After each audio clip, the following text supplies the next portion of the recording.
ওসমান খৰচত থাকিয়ে কুৰুক্ষেত্ৰ যুদ্ধ হৈ যোৱা সমস্ত ঘটনাবিলাক হৃদয়তে দৰ্শন কৰি স্মৰণ কৰি আছে। ইয়াত কুৰুক্ষেত্ৰ যুদ্ধৰ কথা। এই কুৰুক্ষেত্ৰ যুদ্ধ মানেনো কি? আমি সকলোৱে জানো এটা বংশৰ মাজত এই কুৰুক্ষেত্ৰ যুদ্ধ হৈছিল।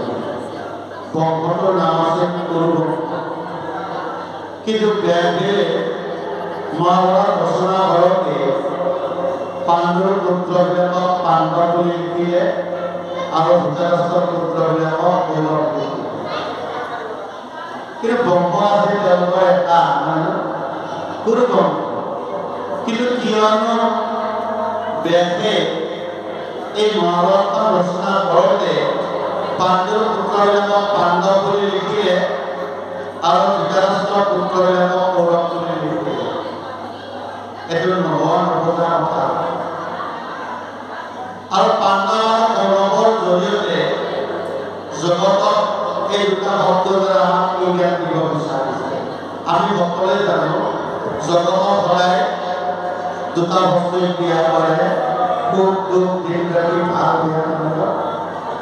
ঠিক তেনেদৰে পাণ্ডৱ আৰু কৌৰৱৰ জৰিয়তে ব্যাসদেৱে জগতক কি মেছেজ দিব বিচাৰিছে সেইখিনি সেইকাৰণে দেখুৱালে পাণ্ডৱ মানেনো কি আৰু কৌৰৱ মানেনো কি আমি প্ৰথম বুজিব লাগিব। পাণ্ডৱ মানে হ'ল পাণ মানে প্ৰিয়া, গপ মানে অগ্নি। সংসাৰলৈ আহি যে তিনিপুৰা অগ্নি হজম কৰিব পাৰে তেওঁলোক পাণ্ডৱ বুলি কয়। আৰু আপোনালোকে জানে দ্ৰৌপদীক যেতিয়া দুপামানে বস্ত্ৰ হৰণ কৰিছিল, ভীমৰ নাম অজুহাতীৰ গল, অৰ্জুনৰ হাতত গান্ধীৰ ধনু।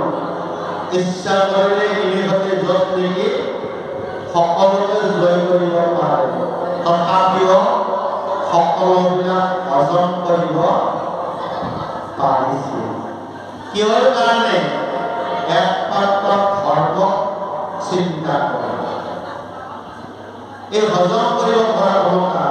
পাণ মানে প্ৰিয়, গপ মানে অগ্নি।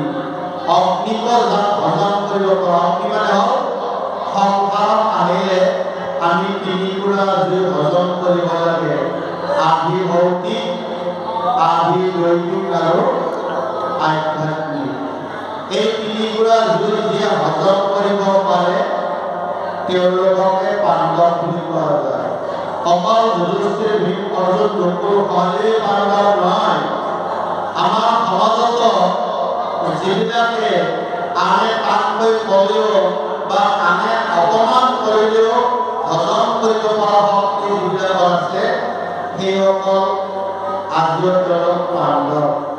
যেনে মহাত্মা গান্ধী কোনোবাই এখন গাঁৱত এটা চৰ মাৰিলেও হাঁহি আনখন গাঁও পাতিছিল। যেনে দ্ৰৌপদী যাৰ 5 পুত্ৰ নিধন কৰাৰ পাছতো অস্বস্থনত ক্ষমা চকুৰে চাব পাৰিছিল। সেইকাৰণে তেওঁলোক পাণ্ডৱ। আমাকো বুজাইছে এই পাণ্ডৱবিলাক, পাণ্ডৱ বনবিলাক আমাৰ সমাজত বৰ্তমান। আৰু কৌৰৱ নাম বুলি কোৱা হৈছে আমাৰ সমাজত। কৌ মানে কৈ ফুৰা, ৰৱ মানে গণ্ডগোল। যিবিলাকে সমাজত সামান্য কথাতে গণ্ডগোল লগাই সুন্দৰ অনুষ্ঠান এটা পানী কৰি দিয়ে, তেনেকুৱা লোকবিলাকক কৌৰৱ বুলি কোৱা হয়। দুজনৰ দুজনে অকল কৌৰৱ নহয়, আমাৰ সমাজত আজিও তেনেকুৱা কৌৰৱ বহুত আছে। সেইকাৰণে ব্যাসে মহাভাৰত ৰচনা কৰোঁতে আমাৰ সমাজত থকা পাণ্ডৱ গণবিলাক আৰু কৌৰৱ গণবিলাক চিনি ল'ব দিছে। আৰু সেইকাৰণে পাণ্ডৱসকলৰ ৰাজ্যখনৰ নাম হ'ল ইন্দ্ৰপ্ৰস্থ আৰু কৌৰৱসকলৰ ৰাজ্যখনৰ নাম আছিল হস্তিনাপুৰ। আমি সকলোৱে জানো কৌৰৱসকল মহাপাপী, মহা অনাচাৰী, মহা অধৰ্মী। সেইকাৰণে তেওঁলোকৰ ৰাজ্যখনৰ নাম হস্তিনাপুৰ। হস্তি মানে হ'ল পাপৰ প্ৰতীক, আৰু পাপ হস্তি পলাই ফুৰে নাম সিংহৰ নিদানে। মানৱে নামঘৰ আমিতো পাপৰ প্ৰতীক। পুৰ মানে নগৰ, আৰু পাপীৰ পুৰী কাৰণে হস্তিনাপুৰ। আৰু মহাপাপীবিলাক তাত আছে দুৰ্যোধন, গোপাল, শকুনি, কৰ্ণ, এইবিলাক মহাপাপী, যাতে গুৰু গোসাঁইও মনা আছিল। আৰু পাণ্ডৱসকলৰ ৰাজ্যখন নাম হ'ল ইন্দ্ৰপ্ৰস্থ। ইন্দ্ৰ মানে স্বৰ্গৰ ৰজা। স্বৰ্গৰ ইন্দ্ৰ ৰজাৰ কথা জানে, সদায় ভোগতে থাকে। ৰম্ভা মেনকা পুৰা নহ'লে তেওঁ গা আই যায় নৰকলৈ। প্ৰস্থ মানে হ'ল বজাৰ। ইন্দ্ৰ মানে হ'ল স্বৰ্গৰ ৰজা, প্ৰস্থ মানে হ'ল বজাৰ। ভোগৰ বজাৰত যিবিলাক থাকে সেইখন ৰাজ্যৰ নাম হ'ল ইন্দ্ৰপ্ৰস্থ। পাণ্ডৱসকল যদিও সদায় কৃষ্ণক লগ পাইছিল, কৃষ্ণক সাৰথিকা পাইছিল, তথাপিও তেওঁলোকে কিন্তু ৰাজহুৱা যজ্ঞ কৰিবলৈ এৰা নাছিল। ৰাজহুৱা যজ্ঞ কৰা মানে কি? ভোগবিলাকৰ পৰাই, ৰাজ চক্ৰৱৰ্তীৰ পৰাই তেওঁলোকে হাত সাৰিব পৰা নাই, আৰু তেওঁলোকে ভোগৰ চিন্তা কৰিছিল।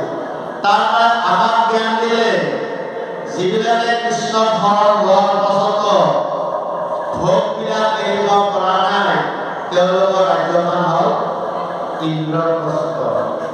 আৰু একান্ত ভক্তৰ কাৰণে ভগৱানে এখন বেলেগ ৰাজ্য দিছে, সেইখনৰ নাম হ'ল বৈকুণ্ঠ। সেইকাৰণে এখন তিনিখন ৰাজ্য, এখন হস্তিনাপুৰ, এখন ইন্দ্ৰপ্ৰস্থ, এখন বৈকুণ্ঠ। আৰু সেইকাৰণে পাণ্ডৱ পক্ষত এগৰাকী নাৰী চৰিত্ৰ দেখুৱাইছে, সেইগৰাকী হ'ল কুন্তী। আৰু কৌৰৱ পক্ষতে এগৰাকী দেখুৱাইছে, সেইগৰাকী হৈছে গান্ধাৰী। গান্ধাৰী আপোনালোকে দেখিছে মহাভাৰত চাউল সদায় চকুত এখন কাপোৰ বান্ধি থাকে। কাপোৰ বান্ধাৰ দুটা কাৰণ আছে। এটা কাৰণ হ'ল গান্ধাৰী যেতিয়া গান্ধাৰ দেশৰ পৰাই হস্তিনাপুৰলৈ আহিছিল, গান্ধাৰ মানে হ'ল আজিকালি আফগানিস্তান, কাবুল হয়, কাবুল। আৰু বৰ্তমান আমাৰ এতিয়া আফগানিস্তানৰ গান্ধাৰ আছে।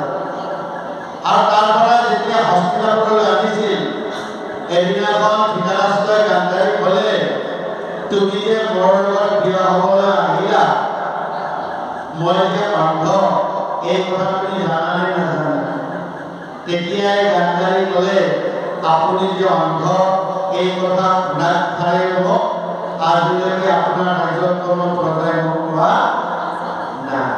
যিহেতু মই বিবাহ হোৱাৰ কাৰণে ইমান ৰাজ্য অতিক্ৰম কৰি আহিলো, মই আপোনাৰ লগত বিয়া হ'ম। কিন্তু এটা কথা, যিহেতু ইমান ডাঙৰ এটা কথা বিবাহ কাৰ্য, এই কথাটো মোক গোপন কৰি ৰাখিলে, সেইকাৰণে এই ৰাজ্যৰ মানুহৰ মই মুখ নাচাওঁ। এইটো হ'ল ১ নম্বৰ কাৰণ। আৰু আধ্যাত্মিক কাৰণত তেওঁ স্বৰ্গীয় কাপোৰ মানিছিল, এইটো আধ্যাত্মিক কাৰণ, জগতৰ কল্যাণৰ কাৰণে দেখুৱাইছে। গান্ধাৰী চৰিত্ৰৰ নাম কি দেখুৱালে? কাপোৰ বনোৱা চৰিত্ৰই যিবিলাক মাতৃয়ে নিজৰ সন্তানে বেয়া কাম কৰা দেখিও, শুনিও, জানিও নেদেখাৰ ভাও জোৰে তেওঁলোকক গান্ধাৰী চৰিত্ৰ বুলি কোৱা হয়। কাৰণ দুঃশাসনে যেতিয়া দ্ৰৌপদীৰ বস্ত্ৰহৰণ কৰিছিল, এই কথা গান্ধাৰী জানিও প্ৰতিবাদ কৰা নাছিল। এইবিলাকক গান্ধাৰী চৰিত্ৰ বুলি কোৱা হয়। আজি সমাজত আমাৰ বহুত মাতৃ আছে, নিজৰ সন্তানে লেপৰ তলত ৰাতি ১২-১ বজালৈকে তাৰ লগত ফোনত কথা পাতি দিলে, তাক মেছেজ দিয়ে, চব জানিও দেখিও নেদেখা ভাও জোৰে যিবিলাক মাতৃয়ে, সেইবিলাক গান্ধাৰী চৰিত্ৰ চকুত কাপোৰ বান্ধি আছে নহয় আৰু কুন্তি চৰিত্ৰ আমাক কি জ্ঞান দিলে যিদিনাই দ্ৰৌপদীক লাভ কৰি আনি চোতালত থিয় হৈছিল তেতিয়া কুন্তিৰ ভিতৰত ভাত বনাই আছে যুধিষ্ঠিৰে বাহিৰৰ পৰা মাতিলে আই আজি আমি এটা বেলেগ বস্তু আনিছোঁ উপায় হওক কিবা যদি বস্তু আনিছে আটাইবিলাকে ভগাই দি খা বাহিৰলৈ দেখে কথা বিবাদ কৰিব কাৰণ আগৰ দিনত কথা লৰচৰ হ'ব নোৱাৰে আৰু সেইকাৰণে দ্ৰৌপদীক যদি অৰ্জুনে জয়লাভ কৰি আনিছিল মাতৃৰ কথা মতে পঞ্চ পাণ্ডৱ দ্ৰৌপদীৰ প্ৰতি হ'বলগা হৈছিল এইকাৰণে কি জ্ঞান দিলে দ্ৰৌপদীয়ে কাৰণ কুন্তিৰ পাঁচটা পুত্ৰ কুন্তিৰ নহয় ভীম অৰ্জুন যুধিষ্ঠিৰ কুন্তিৰ পুত্ৰ নকুল হ'লে মাতৃৰ সন্তান কিন্তু মাতৃয়ে মৃত্যুৰ পাছত মৰিবৰ আগে কুন্তিক কৈছিল হে বাইদেউ সন্তান দুটা আপোনাক গতালো আপুনি নিজৰ ৰাজে চাই আৰু সেইদিনাৰ পৰা কুন্তিও নিজৰ সন্তানৰ নিচিনাকে চাইছিল আৰু সেইকাৰণে ভিতৰৰ পৰা কৈছিল কিবা যদি আনিছা সকলোৱে ভগাই পিটাই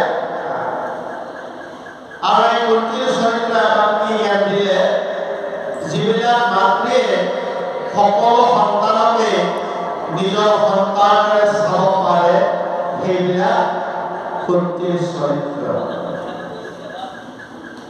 আৰু সেইকাৰণে এই মহাভাৰতক দুগৰাকী নাৰীৰ এটা ভিন্ন চৰিত্ৰ আমাক দেখুৱাইছে আৰু ইয়াত গীতাত অৰ্জুনৰে জীৱাত্মা কৃষ্ণ মানে হ'ল পৰমাত্মা আৰু সেইকাৰণে আমি সকলোৱে অৰ্জুন হোৱাৰ চেষ্টা কৰিব লাগে অৰ্জুন শব্দটো বৰ ব্যাপক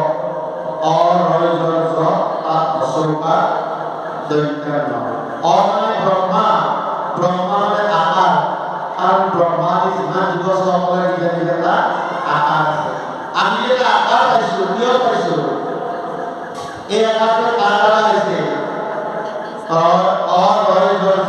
মানে ৰমণ পিতৃমাতৃ ৰমণ নহ'লে সন্তান জন্ম হ'ব নোৱাৰে আৰু সন্তান জন্ম হ'লে তাত আকাৰ পোৱা যায় সেইকাৰণে আমি আকাৰটো কিয় পালোঁ মানে ৰমণ মানে জননীৰ জৰিয়তে কাৰণ জননী জন্ম স্বৰ্গৰাপী লৈ গৈছে আমি জননীৰ জৰিয়তে জন্ম লাভ কৰিলোঁ কৰাৰ পাছত কি হ'ব লাগে পৰীক্ষা জন্মৰ অচৌকা আছে মানে বিষ্ণু জ্ঞান জন্মৰ পাছত যাৰ বিষ্ণু জ্ঞান আছে সিহে ঈশ্বৰক লাভ কৰিব পাৰে সিয়ে ঈশ্বৰৰ লগত পবিত্ৰ কৰিব পাৰে মানে নৰতনু আৰু সেইকাৰণে অৰ্জুন কৃষ্ণ ভক্তি তাৰে আমাক জ্ঞান দিলে আমিও যদি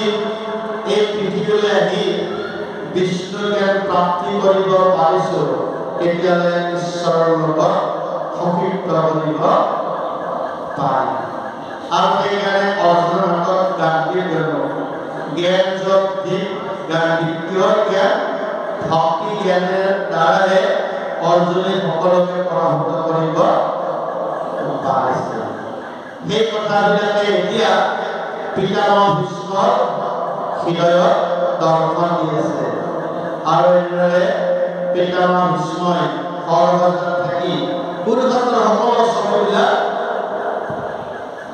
লাহে লাহে দৃশ্যসকলক আহি আছে ইয়াৰ পাছত কৃষ্ণ